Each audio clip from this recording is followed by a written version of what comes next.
កណាខ្ញុំបានសម្ដែងអំពីផ្លូវដែលនាំដំណើរសត្វលោកនឹងចេញអំពីសេចក្តីទុក្ខផ្លូវនេះផ្លូវប្រសើរណាស់ទៀតគុណម្ចាស់ញាតិញោមអាចនិមន្តអាចអញ្ជើញទៅតាមផ្លូវនោះហើយចេញផុតពីបញ្ចខណ្ឌបានចេញផុតពីបញ្ចខណ្ឌឥឡូវយើងគ្រប់គ្នាដែលមិនទាន់មានផ្លូវដល់ប្រសើរនឹងសម្រាប់ដើរយើងមានទៀតទេមានទៀតជាធម្មតាទេមានកាលណាបើបានទៅតាមផ្លូវដល់ប្រសើរគឺសតិប្បដ្ឋានដែលបានដល់នៅអរិយមគ្គនោះណាជាផ្លូវដល់ប្រសើរហ្នឹងណាគឺគុណម្ចាស់ញាតិញោមបានទៅដល់និព្វានដែលមិនមានទៀតឃើញទេមិនទាន់ទៅតាមផ្លូវហ្នឹងសត្វតែជាអ្នកមានទៀតមែនទេបាទសត្វតែជាអ្នកមានទៀតតែកាលណាបើទៅតាមផ្លូវនៃសតិប្បដ្ឋានហ្នឹងធ្វើឲ្យគុណម្ចាស់ញាតិញោមបានទៅដល់ព្រះនិព្វានដែលមិនមានទៀតហើយយើងសើរើត្រឡប់មកវិញមកផ្លូវនៅក្នុងโลกហ្នឹងតើផ្លូវណាដែលទៅកម្មទីកន្លែងដែលអត់កើតផ្លូវណាដែលមិនដើម្បីថាទៅកម្មជាតិកំណើតឬថាផ្លូវណាមួយដែលធ្វើឲ្យផុតពីជាតិកំណើត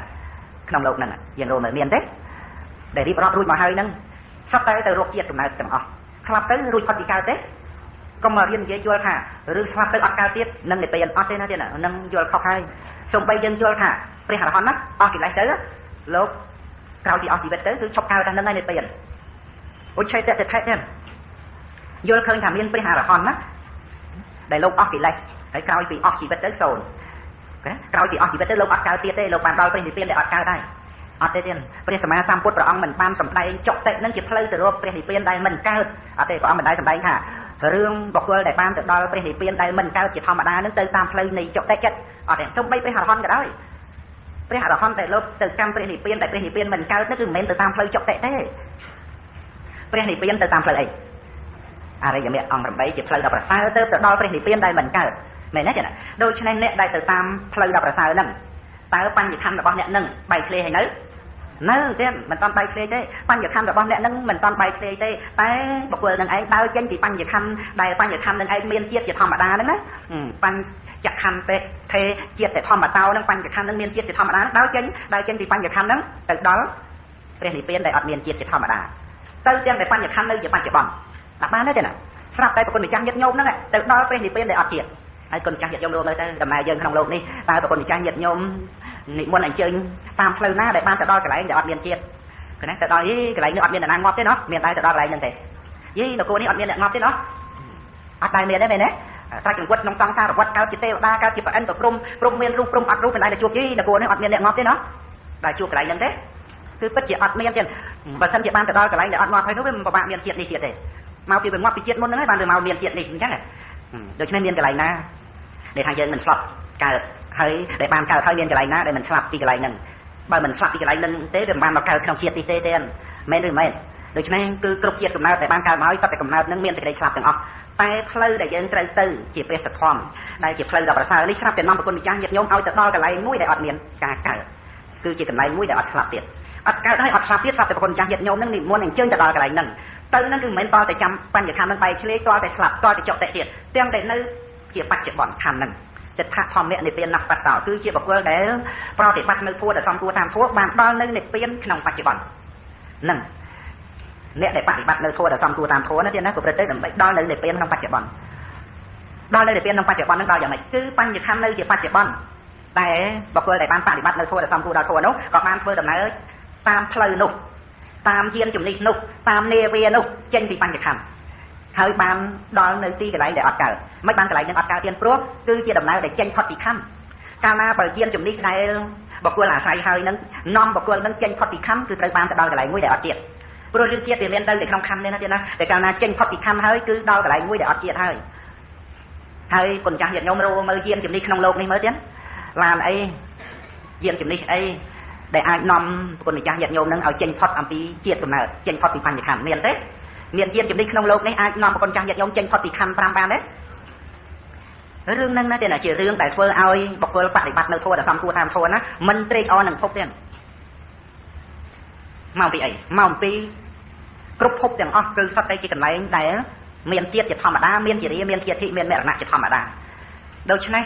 បុគ្គលដែលបប្រតិបត្តិនៅធម៌ដែលសំគួរដល់ធម៌ណាមានតែរឿងត្រេកអរនៅក្នុងយានដ៏ប្រសើរយានដែលនាំខ្លួនចេញចាកពីបញ្ញខណ្ឌទៅកាន់ទីកន្លែងដែលអត់មានជាតិជារាជាធិមរណៈត្រេកអរនឹងយាននោះអត់មានមកត្រេកអរថាអញបានណែវិសារួចហើយប្រាក់ក៏មានជីក្បាលហោះទៅស្រុកអាមេរិក អីនឹងរឿងជីកបាហោះទៅស្រុកអាមេរិកហ្នឹងទៅដល់ស្រុកអាមេរិកហើយរួចពីជាតិទេរួចពីស្រុកខ្មែរមែនតែអត់រួចពីខណ្ឌ5ប្រយោជន៍អីរឿងស្រុកអាមេរិកហ្នឹងបើវានៅក្នុងខណ្ឌ5វានៅក្នុងជាតិនៅក្នុងជារានៅក្នុងជាតិនៅក្នុងមរណៈនៅក្នុងសេចក្តីសោកទឹកឈួលទុកទោមម្ដងនឹងសេចក្តីជាជាតិចង្អល់រឿងអីដែលយើងត្រេកអរទៅយើងបានទៅស្រុកអាមេរិកអរកន្លែងណាទេរកកន្លែងអប្រាប់ខ្ញុំមើលអរកន្លែងណាដែលបានទៅដល់ស្រុកអាមេរិកអញបានទៅដល់ស្រុកស្វីសអញបានទៅដល់ស្រុកកាណាដាស្រុកអូស្ត្រាលីអរហ្នឹងយានជំនិះដែលទៅនឹងគឺជាយានដល់លាមកទេបើនិយាយនៅក្នុងអរិយវិន័យពីព្រោះជាយានដែលនាំសត្វលោកនៅក្នុងភពកុំថាដល់ជាយានជំនិះនឹងសូម្បីយាននឹងជាកុសលកម្មក៏ដោយឈ្មោះថាជាយានដល់លាមកពីព្រោះអីពីព្រោះយានជំនិះទៅក្នុងមិច្ឆាបរិបត្តិគឺយានជំនិះដែលប្រព្រឹត្តទៅនៅក្នុងផ្លូវខុសគឺផ្លូវនៅក្នុងវដ្តសង្សារនឹងតែនិយាយយានជំនិះក្នុងអរិយវិន័យដែលថាយានដល់លាមកហ្នឹងគឺប្រៀបទៅជាមួយគ្នានឹងយានជំនិះដែលនាំពុទ្ធបរិស័ទចេញចាស់ពីខណ្ឌ5កាលណាបើប្រៀបធៀបយានជំនិះដែលទៅរកវដ្តសង្សារហើយនឹងយានជំនិះដែលនាំសត្វលោកចេញពីខណ្ឌ5យានជំនិះដែលប្រព្រឹត្តទៅក្នុងលោកជាយានដល់លាមកជ្រាបទេរឿងនេះមិនមែនជារឿងហាមមិនឲ្យគុណចាស់ញាតិញោមនិមន្តទៅណាអញ្ជើញទៅណាបរទេសណាមិនមែនជារឿងហាមទេណារឿងអធិស្ឋានតែរឿងនេះគឺជាការដែលយើងប្រៀបផ្ទឹមគ្នារវាងយានជំនិះក្នុងលោកហើយនឹងយានជំនិះដែលយើងជិះចេញពីខណ្ឌ5ឥឡូវយើងទៅរកយានអីដែលយើងអាចជិះចេញពីខណ្ឌ5បានទេមានទេក្នុងលោកហ្នឹងអ្នកប្រាជ្ញអ្នកវិទ្យាណាអ្នកវិទ្យាសាស្ត្រណាដែលអាចជួយយានជំនិះជិះចេញពីខណ្ឌ5រួចមានឬមិនមានដូច្នេះកាលណាបើគុណម្ចាស់ញាតិញោមបានអប់រំតែប្រធានសិក្សារឿយនៅរូបវេទនាសញ្ញាសង្ខារវិញ្ញាណបច្ចៈច្បាស់នៅបញ្ចខណ្ឌនោះឯងថាជាទុក្ខបញ្ចខន្ធេទុក្ខតោបញ្ចខន្ធមានសេចក្តីទុក្ខជាធម្មតានិរោធោសុខੰនិព្វានន្តិនិរោធគឺការរលត់បញ្ចខន្ធដែលជាព្រះនិព្វានហ្នឹងទៅជាសុខឥឡូវបើបញ្ចខន្ធហ្នឹងជាទុក្ខអញ្ចឹងហើយយើងទៅត្រេកអរនឹងយានជំនិះដែលជិះនៅក្នុងខណ្ឌដដែលហ្នឹងតើត្រេកអរកន្លែងណាថែមទាំងការត្រេកអរហ្នឹងក៏ជាហេតុនាំឲ្យកើតទុក្ខហ្នឹងទៅទៀតគុណចាស់ញាតិញោមហើយមានសល់អីយើងថាបានរួចពីទុក្ខនៅត្រង់កន្លែងសបាយអាកន្លែងសបាយយើងហ្នឹងវាចំអាកន្លែងហេតុដែលនាំឲ្យកើតទុក្ខហ្នឹងទៀតអស់អាលេងកុំឲ្យមកសល់ស្អីបន្តិចតែគួរឲ្យយើងពេញចិត្តការដែលមិនទាន់ប្រាស់ដឹងអរិយសច្ចធម៌យើងរកកន្លោះសបាយឃើញទៀតណាទុក្ខមិនដេចម្ដងមិនមែនយើងមិនស្គាល់ទេប៉ុន្តែវាមានសបាយវាមានត្រេកអរហើយដល់ទៅប្រាស់ដឹងអរិយសច្ចធម៌ឃើញចំអាកន្លែងសបាយអាកន្លែងត្រេកអរហ្នឹងជាហេតុនាំឲ្យកើតទុក្ខហ្នឹងតែម្ដងអាកន្លែងសបាយអាកន្លែងត្រេកអរហ្នឹងដូចជ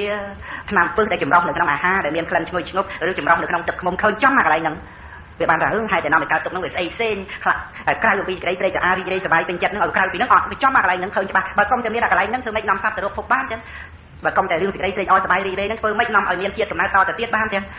រឿងតាមអាហារដែលនាំមកនៅសេចក្តីសប្បាយត្រេកអររីករាយតាមដែលប្រាថ្នានោះណាវានាំឲ្យធ្វើកម្មហើយនឹងឯងដែលនាំទៅរកជាតិកំណើតដែលជាទុក្ខអស់រឿងផ្លូវដែលប្រព្រឹត្តទៅក្នុងវដ្តសង្សារអត់មានផ្លូវណាអត់មានយានជំនិះណាដែលគួរត្រេកអរឡើយទាំងដំណើរដោយជើងដំណើរដោយយានជំនិះទាំងផ្លូវគោកទាំងផ្លូវទឹកទាំងផ្លូវអាកាសទាំងផ្លូវអភិសង្ខារគឺកម្មសុទ្ធតែជាផ្លូវដល់លាមកជាមិច្ឆាបរិបត្តិជាដំណើរខុសជាដំណើរទៅរកនគរបីសាចបញ្ចខណ្ឌជានគរបីសាចជានគរខ្មាំងជានគរពេជ្ជឃាតជានគរដែលត្រូវសម្លាប់ហើយផ្លូវនៅក្នុងលោកហ្នឹងអញ្ចឹងព្រះអង្គសម្ដែងច្បាស់ទៀតមិច្ឆាបរិបត្តិនឹងដែលសម្ដែងអញ្ចឹងព្រោះប្រៀបធៀបជាមួយគ្នានឹងសម្មាបរិបត្តិដែលជាផ្លូវចេញពីបញ្ចខណ្ឌឬថាជាយានជំនិះដែលបុគ្គលអាស្រ័យយានជំនិះនោះជិះនៅក្នុងយានជំនិះនោះចេញពីខណ្ឌ5អស្ចារ្យទៀតព្រះពុទ្ធសាសនានោះដោយព្រះអង្គទ្រង់ត្រាស់សម្ដែងចង្អុលបង្ហាញយានជំនិះជិះចេញពីខណ្ឌ5បានណាព្រះគុណចាស់ញាតិញោមទៅរកក្រៅអំពីព្រះសម្មាសម្ពុទ្ធទៅបើរកជួបនៅយានជំនិះហ្នឹងអត់ទេណាទៀតណាកុំតែព្រះអង្គទ្រង់ត្រាស់ដឹងឡើងក្នុងលោកណាកុំតែព្រះអង្គទ្រង់ត្រាស់សម្ដែងព្រះធម៌ណាយានជំនិះដែលត្រូវជិះចេញពីខណ្ឌ5គឺមិនមានដំណើរដែលត្រូវដើរចេញពីបញ្ញខណ្ឌគឺអត់ណាទៀតណាគុណចាស់ញាតិញោមជ្រាបខ្លះទេអំពីជំនិះដែលជិះចេញពីខណ្ឌនៅកន្លែងណាព្រោះអីនិយាយដល់បរមត្ថធម៌គឺបញ្ញានឹងឯងរំលត់សេចក្តីប្រកាន់ថាយើងក្នុងរូបបញ្ញានឹងឯងរំលត់សេចក្តីប្រកាន់ថាយើងក្នុងវេទនាបញ្ញាសង្ខារវិញ្ញាណរំលត់សេចក្តីប្រកាន់ថាខ្លួនយើងក្នុងបញ្ញខណ្ឌនឹងដល់បរមត្ថធម៌ព្រោះតែអាស្រ័យបញ្ញាដែលរំលត់សេចក្តីប្រកាន់ថាខ្លួនយើងក្នុងបញ្ញខណ្ឌនឹងឯងទៅឈ្មោះថាបញ្ញានឹងជាផ្លូវឬជាយានជំនិះនាំយើងចេញពីបញ្ញខណ្ឌបើកុំតែអាស្រ័យផ្លូវនឹងកុំតែអាស្រ័យយានជំនិះនឹងតែធ្វើម៉េចយើងចេញពីបញ្ញខណ្ឌរួចហើយបើយើងចេញពីបញ្ញខណ្ឌមិនរួចទេធ្វើម៉េចទៅដល់កន្លែងដែលបានស្លាប់ដូច្នេះណាគុណម្ចាស់ញាតិញោមអាចអាស្រ័យផ្លូវនឹងគឺបញ្ញាដែលត្រាស់ដឹងនៅបញ្ញខណ្ឌនឹងយានជំនិះនឹងដែលជិះចេញពីបញ្ញខណ្ឌនឹងបានទៅដល់កន្លែងមួយដែលមិនស្លាប់គឺប្រគុណម្ចាស់បានដល់មិននឹងញាតិញោមបានដល់នឹងបានដល់កន្លែងមួយដែលអត់មានជាតិណាទេណាគឺកន្លែងមួយដែលបញ្ញខណ្ឌត្រូវរំលត់ទៀតគឺជានិរោធគឺជាកន្លែងមួយដែលអត់មានបច្ច័យតាក់តែងអ្វីបានទាំងអស់គឺតតែទៅតាមផ្លូវហ្នឹងទៅតាមយានជំនិះដល់ប្រសើរហ្នឹងចឹងដូច្នេះបញ្ញខណ្ឌហ្នឹងជាទុក្ខសពគ្រប់ទាំងអស់ជាទីធ្លាក់ចុះនៅសេចក្តីទុក្ខទាំងហេតុដែលនាំឲ្យកើតទុក្ខ មែនទេណា